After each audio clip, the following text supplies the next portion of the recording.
And in Rome, the Senate was terrified. Caesar had become too rich, too famous, and too powerful. He was no longer a servant of the Republic.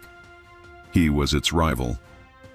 The Senate, led by Caesar's former ally and now greatest rival, Pompey the Great, saw the threat clearly. They issued an ultimatum. Caesar must disband his army and return to Rome as a private citizen, where he would undoubtedly face prosecution and political ruin.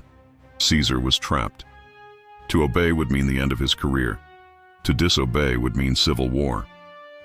In January of 49 BC, he marched his 13th legion to the banks of a small river that marked the border between his province and Italy, the Rubicon. To cross it with an army was an act of treason, an open declaration of war against his own country. Ancient sources say he hesitated, weighing the monumental consequences of his actions. He knew this was the point of no return. Then he uttered the famous words, "Alea iacta est," the die is cast. He gave the order to advance. The crossing of the Rubicon was more than a military maneuver. It was a revolutionary act.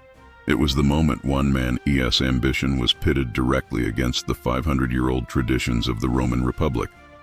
The civil war for the soul of Rome had begun.